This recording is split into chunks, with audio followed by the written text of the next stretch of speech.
I'm giving like Latina Carrie Bradshaw. That's like oh my God. We need a Latina Carrie Bradshaw. Right? Yes. Yeah. I never heard of or saw people who look like us in the world of magazines. Either it was crazy, I was a little loca, or I had some, like, I guess, boldness to me. You can have the Devil Wears Prada life without the devil part. If we don't see the opportunity, sometimes we have to create them for ourselves. It's very easy to always think of, like, grass is always greener when you constantly have at your fingertips other people's lives to compare to. Ask for more, always. Like, the worst that can happen is that you get a no, and then you can make your decision that way. God gave me opportunities, and it was like, I could either be real nervous right now and just be, like, the shaking little leaf, or I can, like, you know, be on my best behavior and impress Oprah Winfrey. I always just approach everything in my life from a place that just feels authentic and genuine to like who I am and how I feel in that moment. What is your product without you? What is your business without you? What is your show without you? Whatever it is, because I think that is super powerful. I always kind of was made to feel less than, and was made to feel like ashamed for how I was brought up, or like the fact that I come from two different cultures.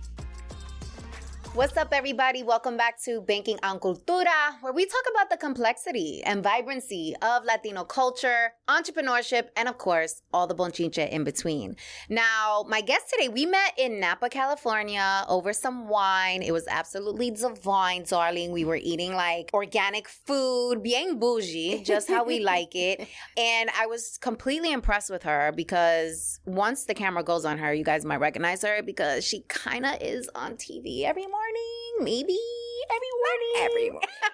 Some mornings. But yeah, she's a big deal. And I'm super pumped to have her here because she is one of the very few Afro-Latinas in front of the camera. So we're going to get into the nitty gritty of that. So without further ado, thank you for being here, Arianna Davis. Now I'm like, wait, should we have had wine here to I like know. relive our Napa moment? I know. Maybe we should have had it. Yes. Next time. Yes, when the next camera's time. off. When the Yes. No, we do it when the camera's on, girl. So introduce yourself to the people because your bio is like truly extensive. And I was like, no, you know what? She's going to introduce herself because I don't want to do it any misjustice. So. Oh, thank you. So I'm Arianna Davis, and by day I'm the editorial director of digital for the Today Show. So that basically translation means I oversee today.com, our website. And I also, as you mentioned, do some on-camera work there. So I'm often on the show just kind of sharing some of the latest stories that are trending on digital and just sharing like, you know, all the digital moments that everybody's talking about right now. And I'm also the author of What Would Frida Do? A Guide to Living Boldly, my little book baby. That came out in 2020, and it's kind of part self-help, part biography about Frida, and just looks at how we can all just take some inspiration from her life to live a more bold life. So those are my two main day jobs, but I'm also the dog mom to Leo, my boo, my little baby. And I'm also working on another book. I'm working on a novel. Ooh, not a novel. Yes. Official tissue. Fiction, yes. I'm giving like Latina Carrie Bradshaw. That's like oh my God. That's like, yes. We need a Latina Carrie Bradshaw. Right? Yes, we do. We do. Yeah. By the way, what do you think of And Just Like That? I have thoughts. Listen, I'm also like a Sex and the City stan, and I'm supporting on watching it because Same. you know I just want to know what happens to these characters. Of course. I'm like, we have to know. Always going to be invested. Yes. This season, I think there is some work. I have some suggestions, but it's fun. At the end of the day, like it's fun. It's cute. Like I love that they're continuing all of their stories. But if I was in the writer's room, I would have some thoughts. Yes, and I would definitely. I'm pretty sure they tried, but.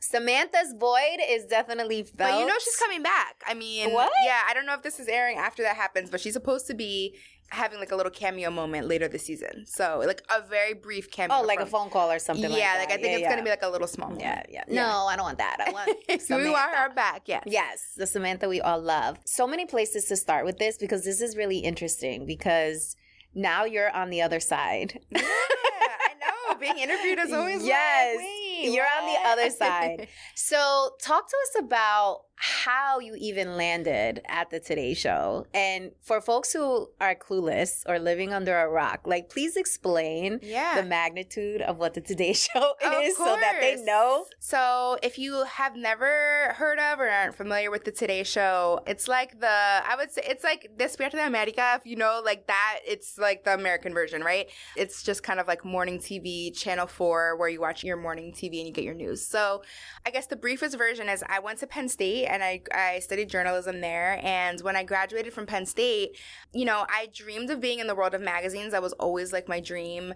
But for me, it was like magazines was just like this unobtainable thing. Like I never heard of or saw people who look like us in the world of magazines. So I always wanted to be a writer. That was like my dream since I was a little girl. And my parents were like, what do you mean? You don't want to be a doctor? You don't want to be a lawyer? Like, what do you mean a writer? But luckily for me, my parents really encouraged me. And I think they saw like I was a bookworm. I was like writing books since I was literally 8. Like that was my passion. So for me, it was kind of like my dad was like, okay, how can we make sure you make money while also pursuing this dream of being a writer? And so I decided to study journalism at Penn State, and I thought I was going to be a newspaper journalist. Like that was kind of the lane that I thought I was going to go into. I was going to be like the Black and Latina Lois Lane.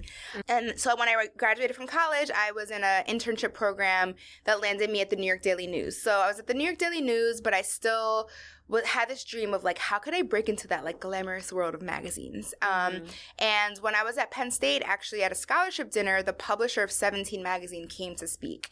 And she gave this really inspiring speech. And I remember afterwards, something literally came over me and I was like, I cannot let this woman leave without getting her contact information. So either it was crazy, I was a little loca, or I had some, like, I guess, boldness to me, but I literally followed her to the bathroom, was pretending to, like, wash my hands, and then I was like, oh, fancy seeing you here. By the way, I would love to get your business card. I would love to get into magazines one day if you're ever open to, like, you know, talking to another Penn State alum. So she gave me her business card, and when I moved to New York, I was interning at the New York Daily News, and I ended up going with her to the Hearst Tower, which is the company that owns, like, 17, Cosmo, Oprah Magazine, Esquire, a lot of the big magazines, and we had lunch. And okay, hold on before you continue on, because you dropped a major like gem and hack. So you're at this event and you're like, you know what, I need to meet this woman. Let me pretend like I have to go pee and go to the bathroom so that I run into her. People don't understand how that strategy actually works, and it is actually a really good strategy because they're not surrounded by millions of people, right? Usually when they're like talking outside, you know, especially after a panel, everybody's running up to them. But if you catch them in the bathroom, like that's a sweet spot. So I wanted to drive home that nugget because that's a hack. I mean, listen, like I'm not saying stalk people in the bathroom or anything, but I do think that like sometimes I think when you recognize that like there's an opportunity and if you don't like take advantage of it, it could be gone. Like if I hadn't asked her for her business card, like I don't know where my career would have taken me or what would have happened. And it feels like in a lot of ways I do feel like so much of my career definitely has been, I feel like it was God, it was ordained, and I think that it was like these were moments that were just meant for me. And then also it was okay, these opportunities did present themselves to me, but I also had the balls and like the ambition and the drive to actually go after them and like take that leap. Like, okay, this woman's in front of you. What are you going to do with that moment? Like you have to ask her for her business card.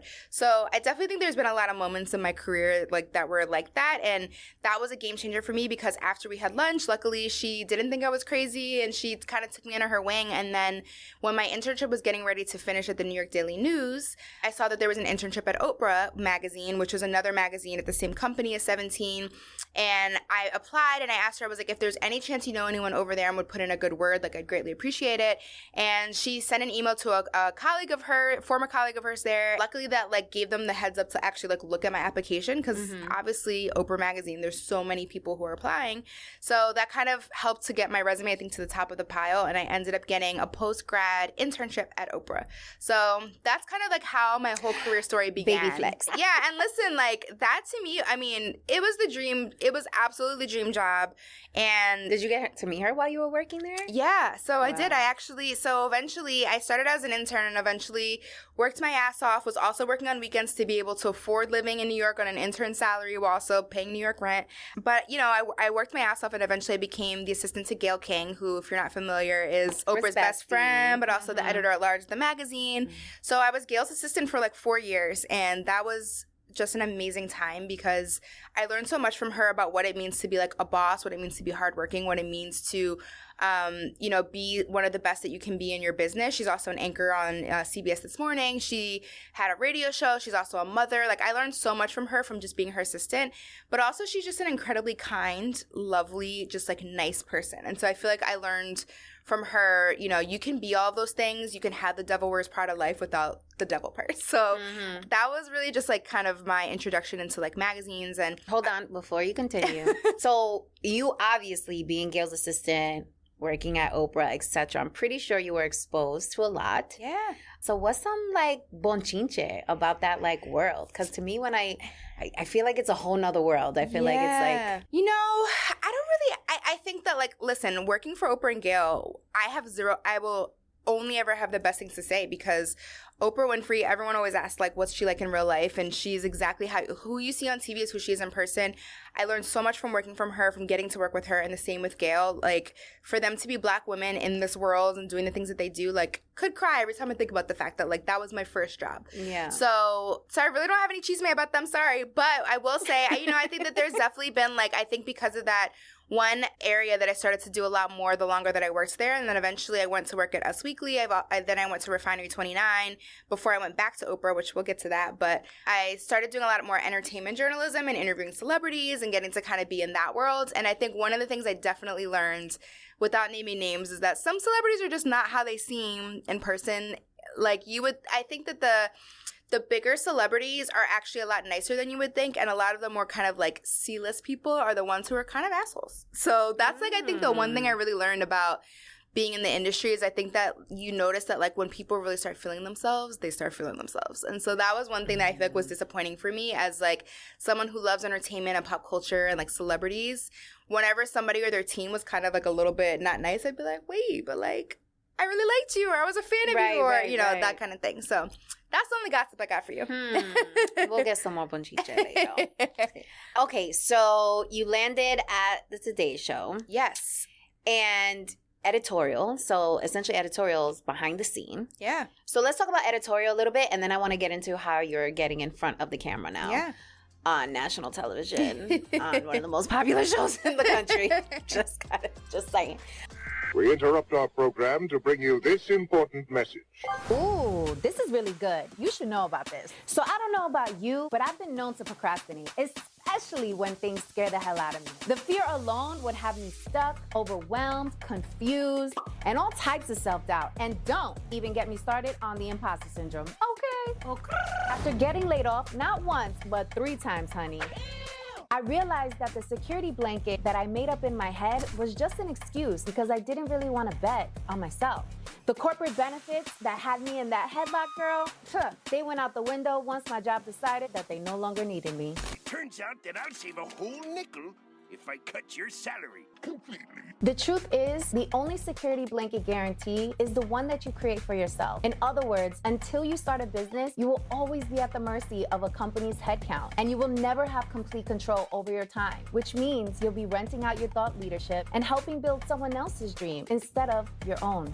If you've been waiting for a sign, this is it. Don't you think it's time you stop playing small and tap all the way into your power, sis? Check out www.victoriajen.com/training To learn my 3-step process, the exact 3 steps that I took to make the transition from corporate to entrepreneurship. And this is helpful even if you don't know what type of business to start and have only one source of income. And this is absolutely free. It is my gift to you. I want you to win. It's winning season. In fact, what's that? It smells like winning season. Okay, so tap in and I'll see you inside the training.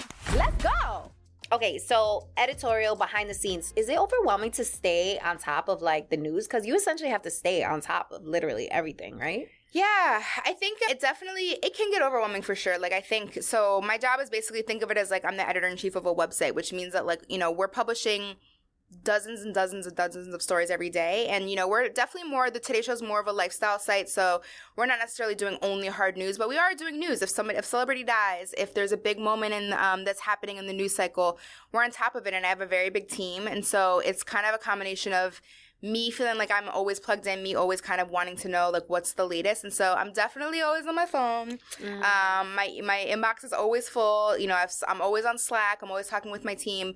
But the good news is that I have a really great team and just people that work for me who I really trust, and I know that like we're on top of it. And then we also work really closely with our broadcast team and with the show. And so, I mean, it's a really big organization, and there's a lot of people who are amazing at what they do. So I also know like the pressure's not only on me, but I also think by nature I'm just kind of like always plugged in. Like I'm always on social media. I need to put my phone down more. I definitely need to take a break a little bit more.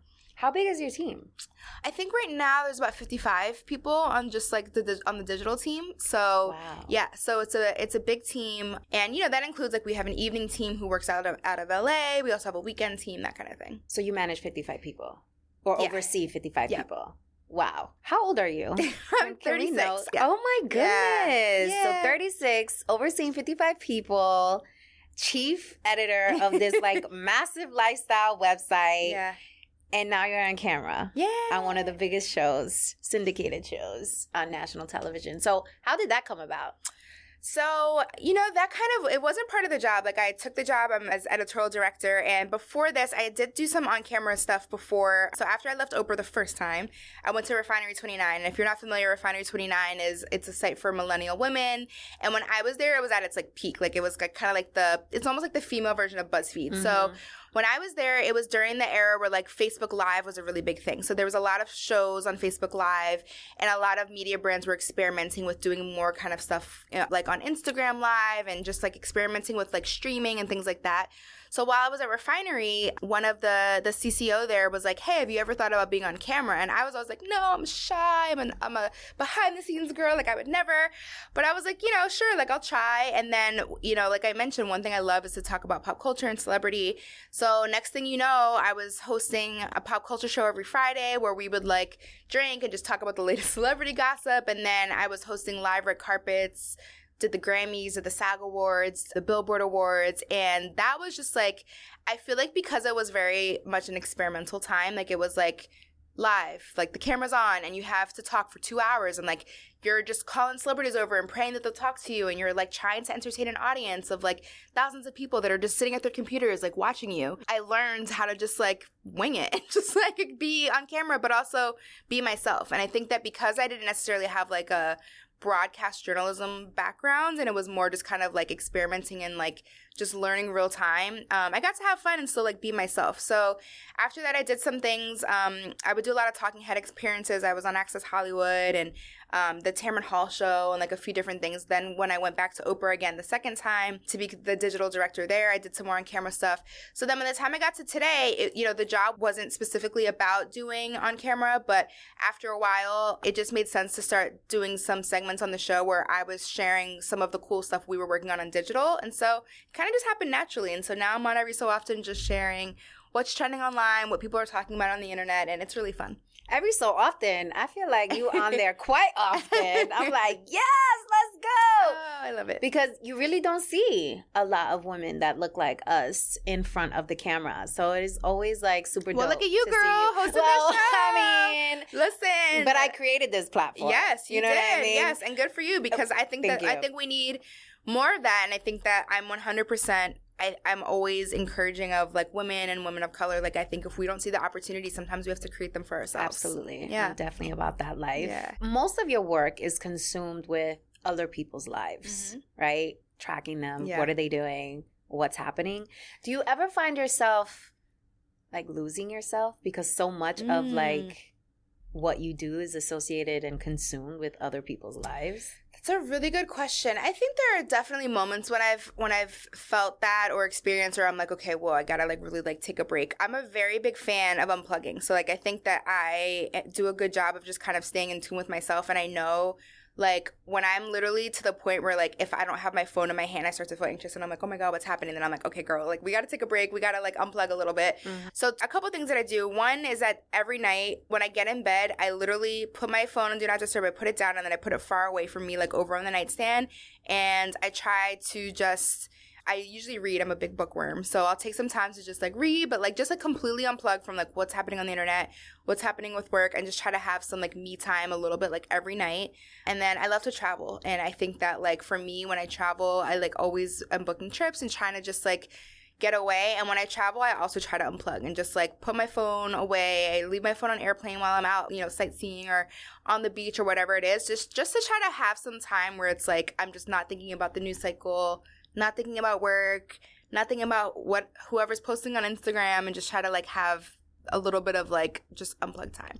So I think that that's my way of just trying to make sure that I don't lose myself and that I still stay like grounded and tuned in with like me and not just like Arianna on the internet. Yeah. I think that's super important because a lot of people who are not even in your position struggle with like how not to lose themselves. Social media is addicting. Themselves, yes, it is so. Get so engulfed in it all. Yeah, and even like, listen, I'm very aware, and I am very proud of like the accomplishments that I've had. And even for me, I think that sometimes the comparison game of seeing other women my age or other people in general, it's just, you know, especially like I'm 36, but like I don't have kids yet. You know, I'm not married yet, and so those are things that it's like. Even though I'm like, I love my career, I love everything I've accomplished, but then I'm just like, this girl had a baby, this girl had a baby shower, this girl had a wedding. Like, it's very easy to always think of like grass is always greener when you constantly have at your fingertips other people's lives to compare to. So it's also, I think, really important to just remember that like your story is your story, and also what you see on social media is not reality. Like, that's what somebody has curated about their life. So let's talk about how money works on this scene, like in this industry, because I'm banging on cultura, we like to talk about how to secure the big bag. So what is that like? Like, if somebody wants to do what you're doing, like, how much money are they making? How are they negotiating their contracts? What is that process? So I can't get into this too specifically, just because, you know. Oh, you don't want to tell us exactly what you make? I mean, I would if I didn't have certain parameters, right? But what I will say is that, you know, I do think that. We interrupt our program to bring you this important message. Ooh, this is really good. You should know about this. So I don't know about you, but I've been known to procrastinate, especially when things scare the hell out of me. The fear alone would have me stuck, overwhelmed, confused, and all types of self-doubt. And don't even get me started on the imposter syndrome. Okay. After getting laid off, not once, but 3 times, honey, I realized that the security blanket that I made up in my head was just an excuse because I didn't really want to bet on myself. The corporate benefits that had me in that headlock, girl, they went out the window once my job decided that they no longer needed me. Turns out that I'll save a whole nickel if I cut your salary completely. The truth is, the only security blanket guarantee is the one that you create for yourself. In other words, until you start a business, you will always be at the mercy of a company's headcount, and you will never have complete control over your time, which means you'll be renting out your thought leadership and helping build someone else's dream instead of your own. If you've been waiting for a sign, this is it. Don't you think it's time you stop playing small and tap all the way into your power, sis? Check out www.victoriajen.com/training to learn my 3-step process, the exact 3 steps that I took to make the transition from corporate to entrepreneurship. And this is helpful even if you don't know what type of business to start and have only one source of income. And this is absolutely free. It is my gift to you. I want you to win. It's winning season. In fact, what's that? It smells like winning season. Okay, so tap in and I'll see you inside the training. Let's go. I think that people see, if you're on TV or if you're in media, they assume like people heard that I worked for Oprah Winfrey and they're like, oh, you must be making millions. And it's like, when you work in media, like, you're not getting into it for the money. I'll just, you know, put it that way. I think that it's definitely, and that's one of the reasons why I know when I was like coming up, my parents were like, why, you want to be a journalist? Like, journalists don't make money. That's not, you know, it's not like a guaranteed kind of field, like being a doctor, being a lawyer, things like that. You know, of course, like any industry, once you get to a certain level, then if you're in like leadership positions, management positions, you'll start to make more. But I think that, you know, getting in media, journalism is definitely more of an arena you get into because you're passionate about it, because you love it, versus expecting that you're going to be making the big bucks, you know? But I think that things are definitely getting better. Like, I think that from when I was starting out in journalism versus now, a lot of unions have formed at companies. There's a lot more. I think Gen Z, I love that Gen Z is so outspoken and vocal about, like, you know, equal pay and having a lot of these conversations. And one of the things that I do like to always talk to women, especially women of color, about when they come to me for career advice and things like that one-on-one is like, definitely always ask for more. Like, that is never be afraid, never feel like, oh, if I ask for more when I get this job offer, they might take it back. So like, I'm too afraid, so I'm just going to take the job and be grateful. Like, no, ask for more. Always. Like, the worst that can happen is that you get a no, and then you can make your decision that way. So you've had the opportunity to interview some major players, and I'm going to read it off the cue card because Hillary Clinton, Oprah Winfrey, Mariah Carey,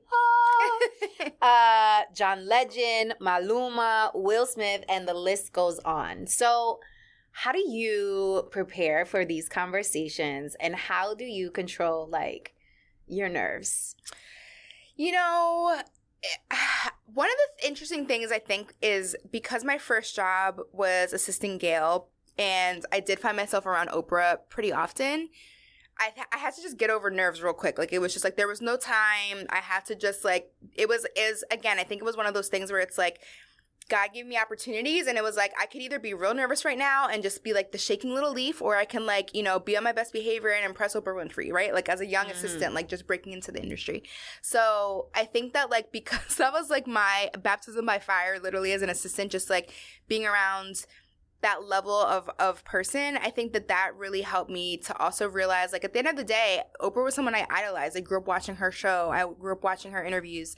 My mom and I, so much of what we bonded over was, like, watching her on TV. And so realizing that, like, at the end of the day, this person that I idolized for so long is still a human, and she's a person, and she's here, and she has a business that she's running. I think that helped me to just... She picks her boogers. Yeah, like, I think that, it's just, like, realizing that people are still humans, even the people that you idolize. I think it just helps to kind of humanize, and I think that that's the main thing that I keep in mind, that when I do interview people or when I am around people who are famous or who are celebrities is like, they're a person just like you and I, and at the end of the day, like, I also try to approach it as, like, a conversation versus an interview. So I'm having a conversation with this person. I'm interested in what they're doing or what they have to talk about, just like I would be with one of my friends or over drinks with somebody versus thinking about them as a celebrity. But so I think that's helped me over time with the nerves. I will say I was really nervous to interview Hillary Clinton because it was...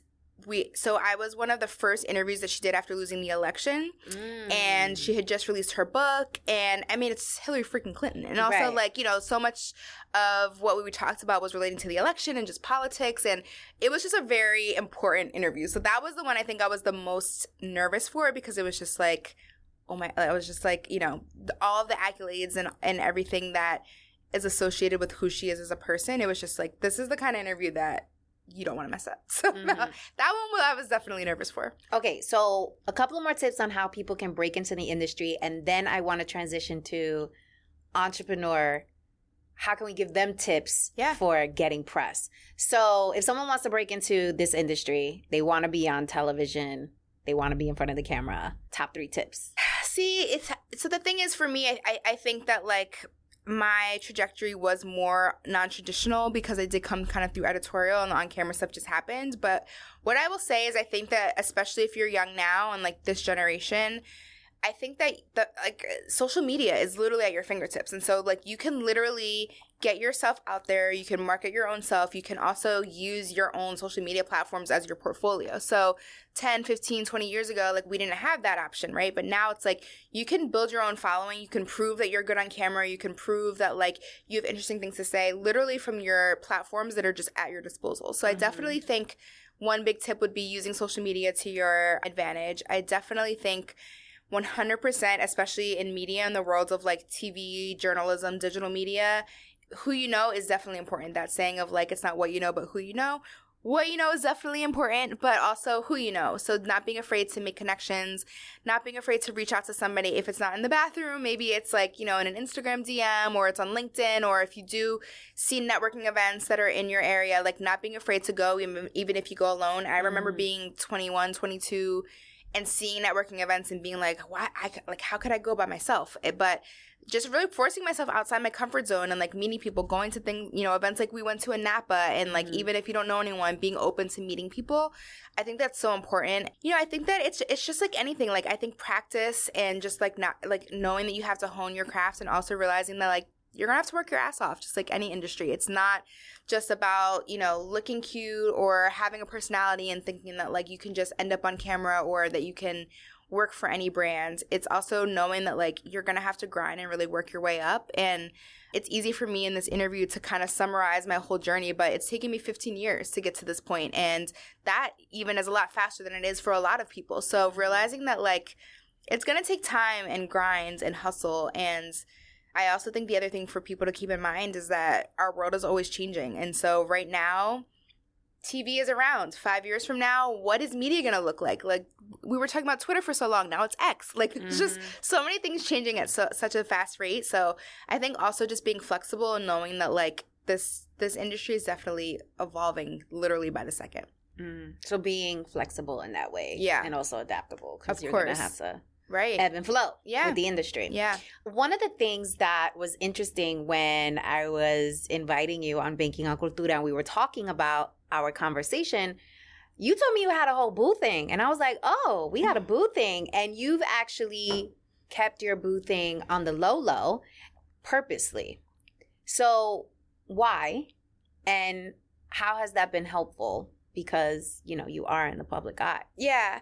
I mean, it's not like it's a secret. I think it's one of those things where, like, I just don't. There was a point where we used to post about each other all the time, and I would post about him a lot. But then I think there was a point after we actually broke up for a little while and then got back together. And I think with the second time around, I just really realized that I think social media for me in a lot of ways can be about kind of like sharing what's going on with like my career and like with work and a lot of just like kind of the day-to-day like ambitions. And for me, I felt like so happy and solid in my relationship that it was just like, you know, I don't really feel like this is something that I need to market or that I need to like feel like I need to push content out around to impress anybody, because it was really just something that felt really personal, like private to me. So that's probably going to change. Like, y'all might, by the time this comes out, you might see something. Ooh, you know what I'm saying? We might meet but, the boo. Yeah, okay. but it's just like, it's just like, you know, we're really happy together and it's like a really good situation. But I think that sometimes it's like, it just feels like one nice thing to just like kind of keep to myself. You know what I mean? Right. Yeah. Because especially, I mean, you learn from other people's mistakes as well. Because if you follow celebrities, you already know the drama that goes down with their relationships and how it's all over the place once something goes left or right. And one of the things I struggle with as well, like, is when I do get my boo thing and it's like solid to a point where it's like, oh, should I post them? I wonder if I will, because the savages, they are out of control. Yeah, I think it's one of those things where I think with social media, we feel like we have to curate so much. And it's just like, what am I sharing with the world? How am I going to share it? Is it a soft launch? Is it a hard launch? Like, there's just so much that, like, there was a point where I was just like, I don't know. It just started to feel like it was just like, when I want to post something, I will. And like, it's more, I think, and that's kind of also how I think I approach social media in general. It's like, you know, there are algorithms you could follow and things you could try to do to try to like be, you know, this type of influencer or have this type of following. But for me, I think I always just approach everything in my life from a place that just feels authentic and genuine to like who I am and how I feel in that moment. And so I just kind of go with the flow. Yeah. I love that. So let's talk about advice for entrepreneurs who are trying to pitch and maybe get on, you know, the todayshow.com or get on the Today Show. Yeah. How should they be thinking about this? Like, how should they approach getting, you know, themselves on the show to build their personal brand or their product, their business? What? Like, how should they be thinking about it? Well, I'll speak to digital specifically because the show is kind of like a whole other arm. I work on the editorial side, and we have a whole vertical called Shop Today, which is actually a whole other team. So if you have a product specifically, or you're looking to get like your product or something that you're selling, like that's also like a whole different team. But I would say generally speaking, if you're an entrepreneur, I think the first place to start, which I know we talked about, is just like thinking about PR. So PR meaning public relations. If you have a product or something that you're interested in, a story being told, there's two ways you can go about it. You can either A, be your own publicist and think about how you can, you know, create your own press releases or get your own word out about, you know, whatever it is that you're trying to tell, and then look into finding the contacts at the places you're trying to get the word out to. Can you find emails for those people? Do you have like a very quick, snappy, like sales pitch basically that you're putting into an email form with like a great subject line that this person's going to want to open?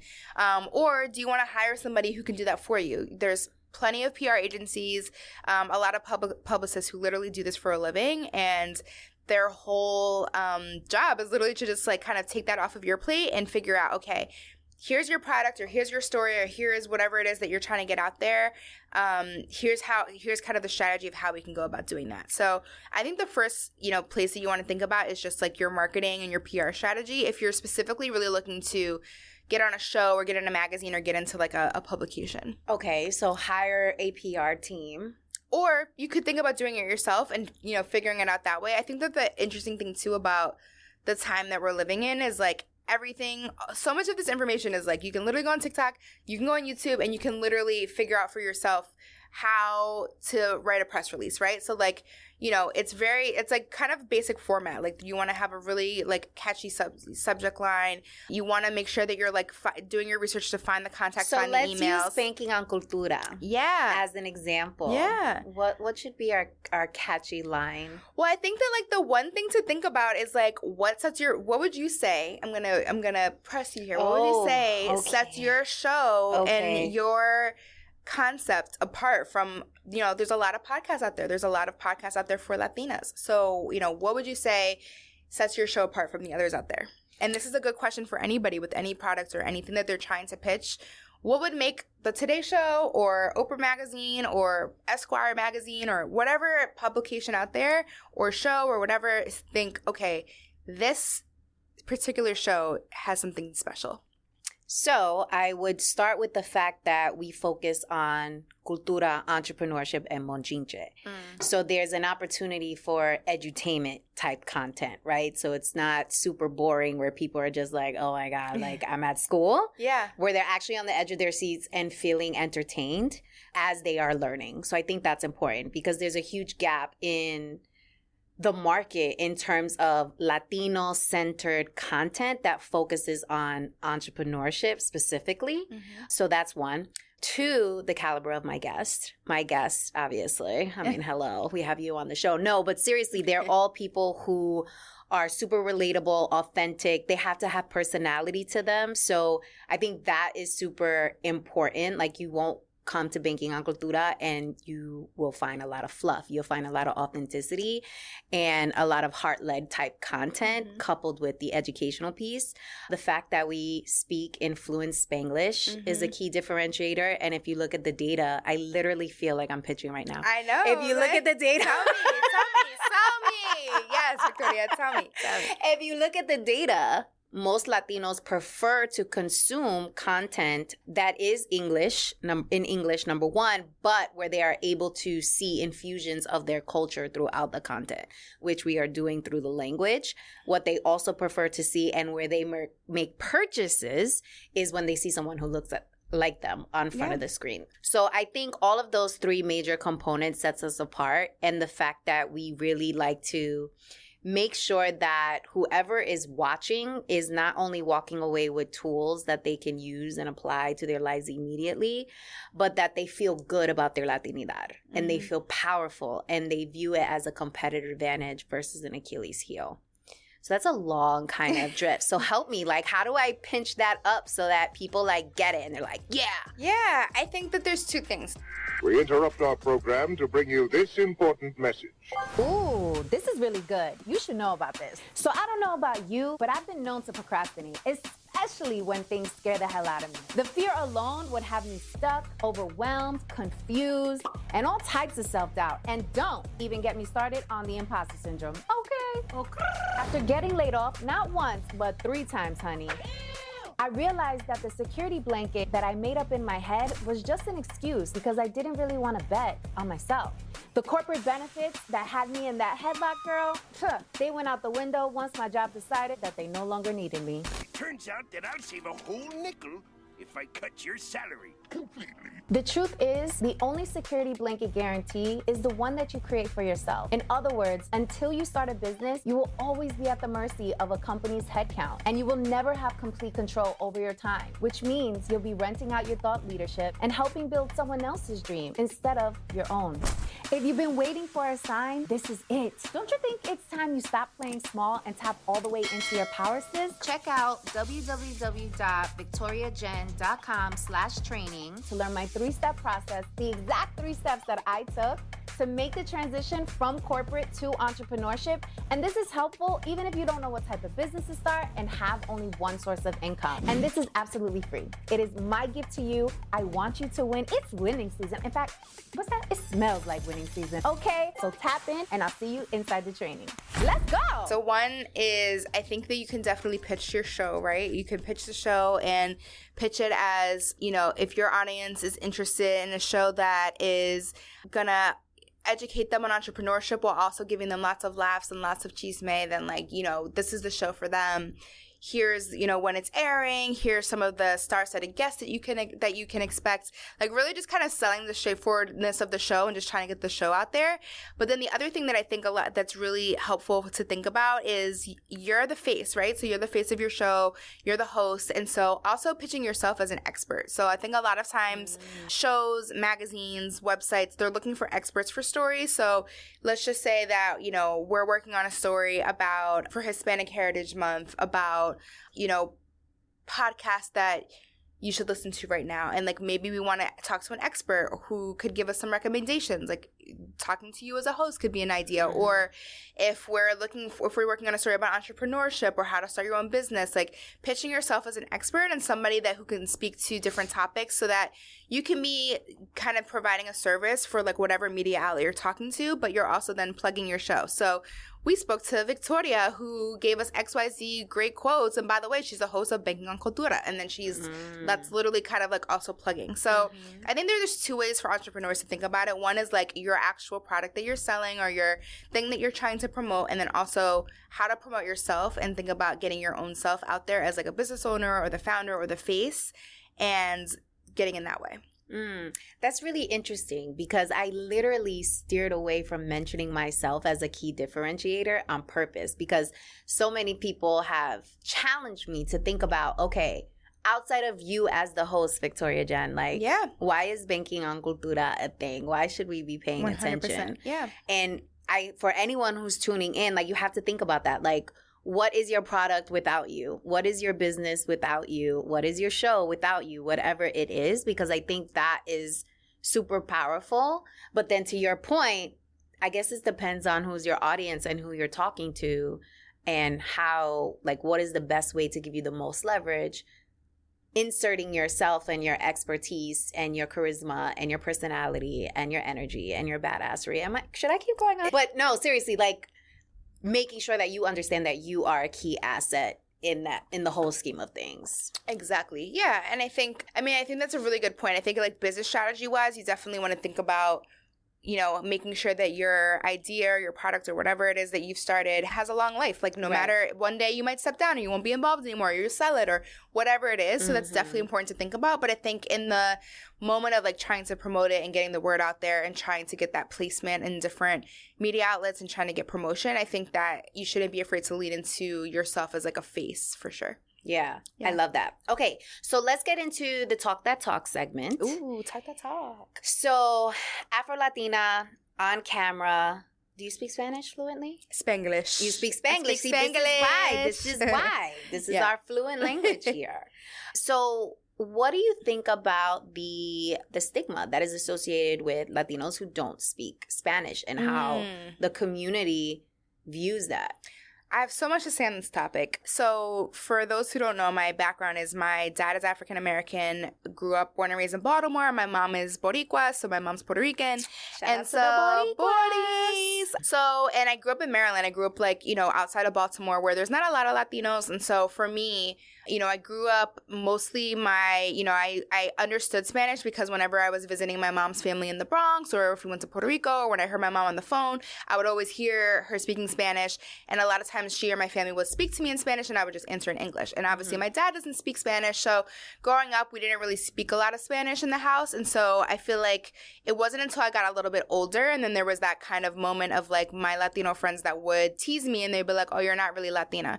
And then I always had the dynamic too on the flip side of that of like my black friends being like, oh, you talk like a white girl or like, oh, you're Mexican because you're black and Puerto Rican. Like there was always on both sides for me being biracial that I feel like I always kind of was made to feel less than and was made to feel like ashamed for how I was brought up or like the fact that I come from two different cultures. So for me, I think it's both a language thing and also just like a kind of coming from two different cultures thing. But ultimately, I think as I've gotten older, it wasn't until I was really in my 20s that I was just like, okay, I'm in control, and if speaking Spanish is really important to me, then like I can take control and I can like do better about learning about it. And I took some classes. I also made a point of just like pushing myself outside of my comfort zone and speaking Spanish even when I felt uncomfortable, because The reality is, I think in our community, like, we get teased for if you don't have the perfect accent. You get teased if you speak a certain way. You get teased if you don't know certain words. And, like, there's always going to be that stigma. So for me, I feel like for a long time, it made me feel bad. It made me feel like, dang, I guess I'm really not that, I'm not Latina enough. I'm not Boricua enough. Like, I felt like that pressure. But then as I got older, I was just like, fuck that. Like, I'm like, at the end of the day, like, I'm so proud to be Bori. I'm so proud to be Puerto Rican. It's very important to me in the industry that I'm in and with every accomplishment that I've had to try to represent for Latinas, to try to represent for Black women. So for me, I'm like, you know what? There are certain elements of my culture that, like, no one can take that away from me and can take away my identity.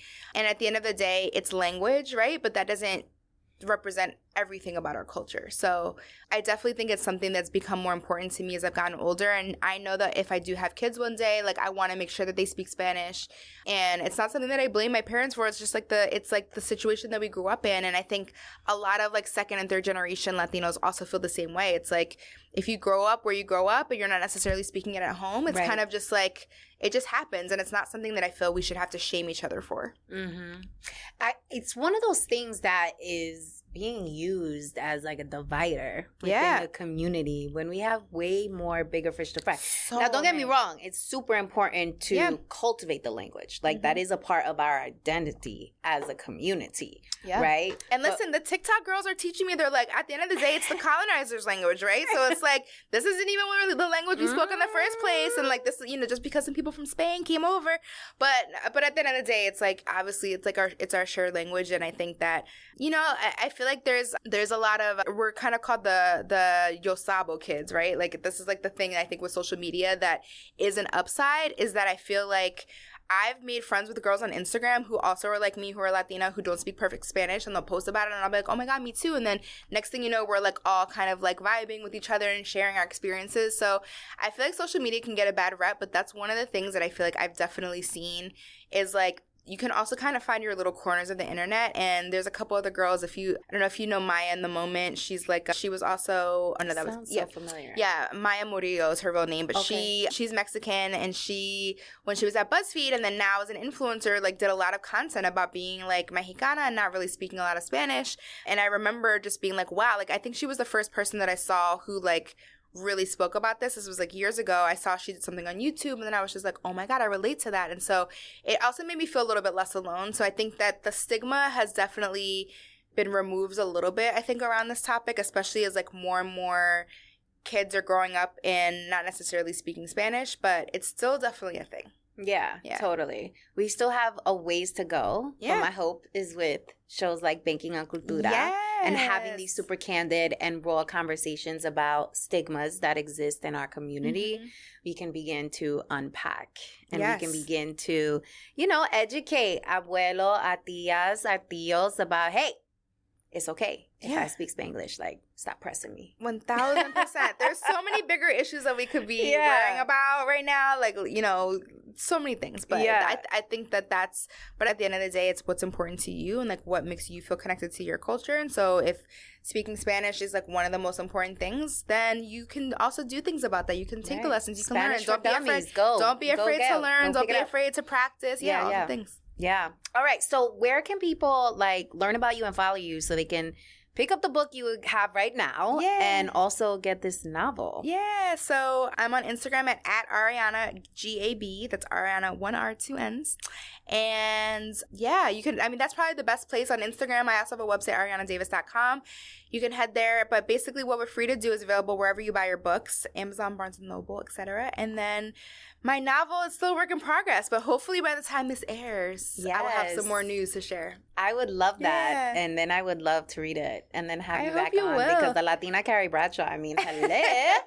That's the like goal. A big deal and much love and good luck Thank for that you for because I having know me. Writing books is not easy. That's a whole other side hustle, honey. Yeah, so kudos to you and thank you for being an example for Afro-Latinas, for women, for holding it down for us on the big screen, doing your damn thing. Thank you. And thank you for what you're doing. I love that you're doing this with this show, and I feel like this is going to blow up, and you're going to be next. So I'm excited for you. Thank you. Do you see me in the editorial print on today.com or on the Today Show? I mean, we could talk. Let's talk. Okay. No, I appreciate you so much for being here, Mama.